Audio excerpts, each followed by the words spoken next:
Hello, I'm Father Pollman. If you don't know me, I'm a priest that was ordained from Sacred Heart in Troy.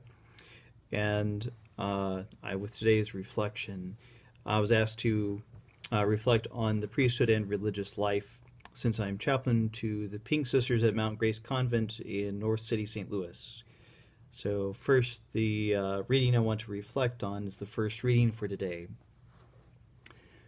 A reading from the first book of Kings. The brook near where Elijah was hiding ran dry, because no rain had fallen in the land. So the Lord said to Elijah, "Move on to Zarephath of Sidon and stay there. I have designated a widow there to provide for you." He left and went to Zarephath. As he arrived at the entrance of the city, a widow was gathering sticks there. He called out to her, "Please bring me a small cupful of water to drink." She left to get it, and he called out after her, "Please bring along a bit of bread." She answered, "As the Lord your God lives, I have nothing baked. There is only a handful of flour in my jar and a little oil in my jug. Just now I was collecting a couple of sticks to go in and prepare something for myself and my son. When we have eaten it, we shall die." Elijah said to her, "Do not be afraid. Go and do as you propose. But first make me a little cake and bring it to me. Then you can prepare something for yourself and your son. For the Lord, the God of Israel, says, 'The jar of flour shall not go empty, nor the jug of oil run dry, until the day when the Lord sends rain upon the earth.'" She left and did as Elijah had said. She was able to eat for a year, and Elijah and her son as well. The jar of flour did not go empty, nor the jug of oil run dry, as the Lord had foretold through Elijah. The word of the Lord. Thanks be to God. So, today's first reading features the figure of basically the first religious order, in some sense, of the Catholic Church. He's the father of the prophets of the Old Testament. We're speaking of Elijah. And yesterday's reading, we see the beginning of an event. Because of King Ahab and his wife Jezebel leading Israel into worship of false gods, Elijah withheld the rains, and it would end up eventually being 3.5 years that the land would not receive rain.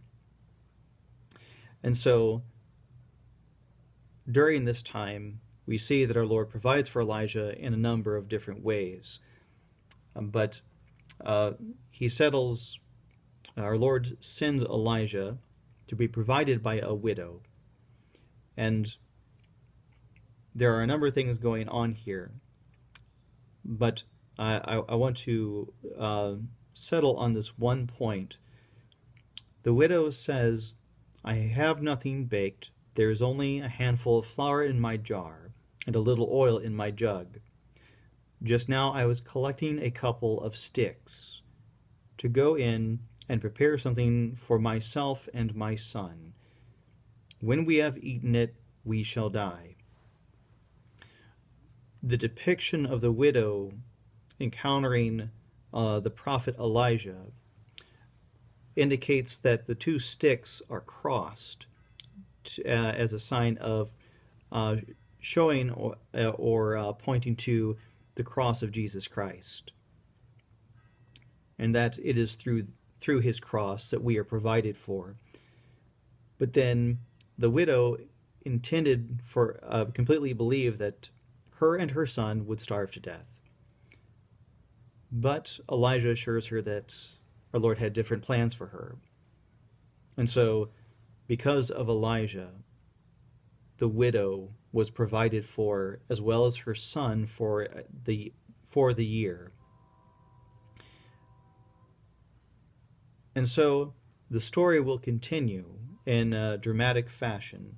Elijah eventually returns to have a religious face-off with the false prophets of Baal, those that Ahab and Jezebel had established in the land.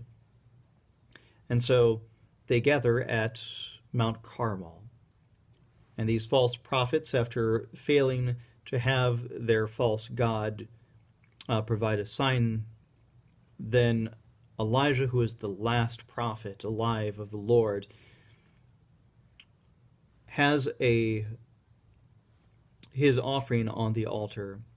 Fire comes down from heaven and consumes the offering with dramatic effect.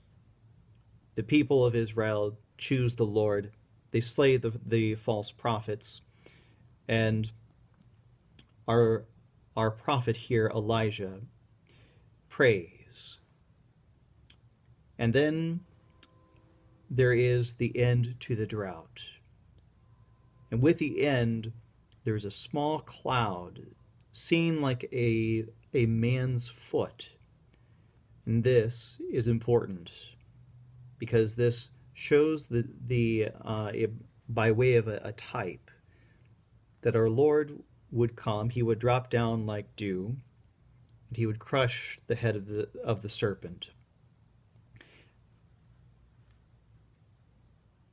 And so, with the history of Mount Carmel, there was Elijah and his successor Elisha.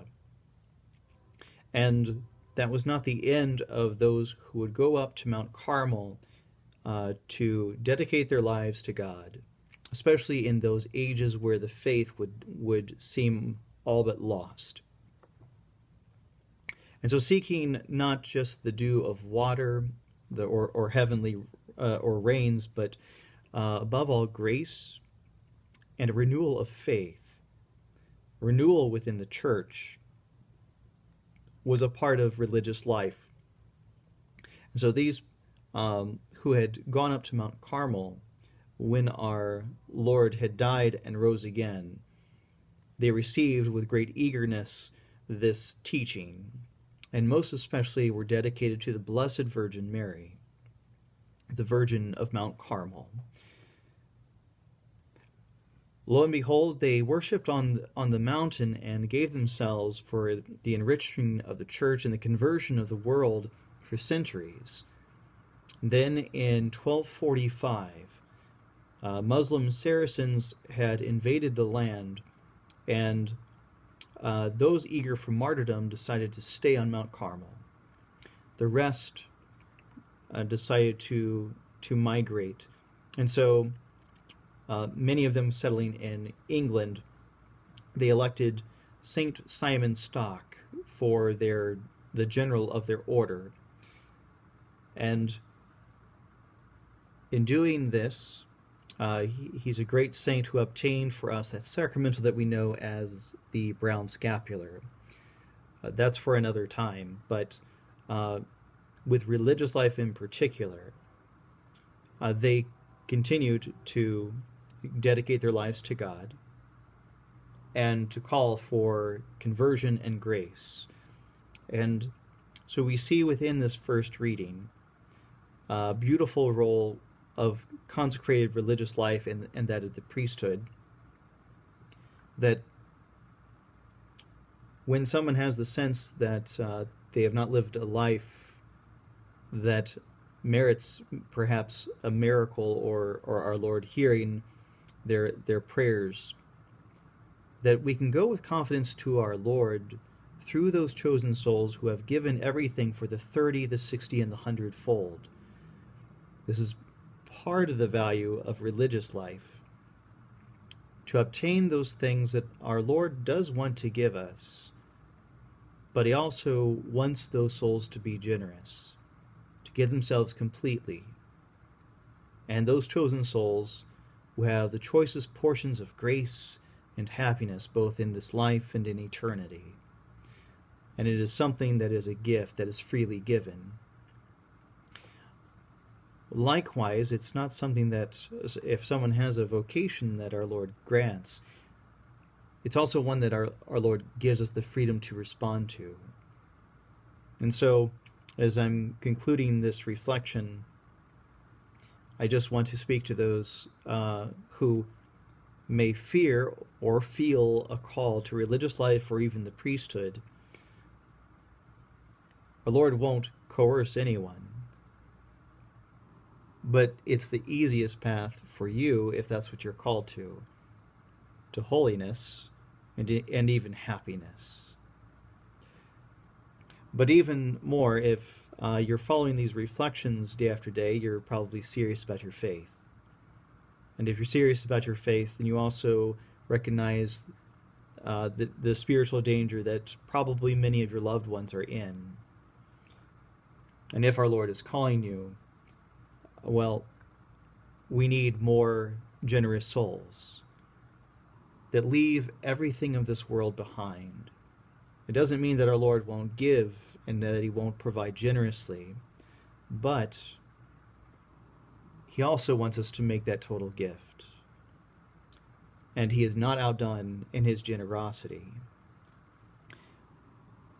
I guess, so in particular with the Pink Sisters, the order that I'm chaplain for, they have a perpetual adoration, and they have had for over 70, almost 80 years, someone always before the Blessed Sacrament adoring our Lord. And so they have been graced with obtaining many prayers from many people throughout the decades. But above all, as their chaplain, what comes across to me is how joyful they are. They're just at peace, and they're joyful. Doesn't mean that they don't have difficulties. They have a lot of work to do, which a lot of people are surprised to learn about. But it's a beautiful life. And the same with the priesthood. We're all going to have trials. We're all going to suffer in this life. But the question is, will we be united with our Lord? Will we have that faithful friend who is always faithful to us? Will we respond to his grace? God bless you.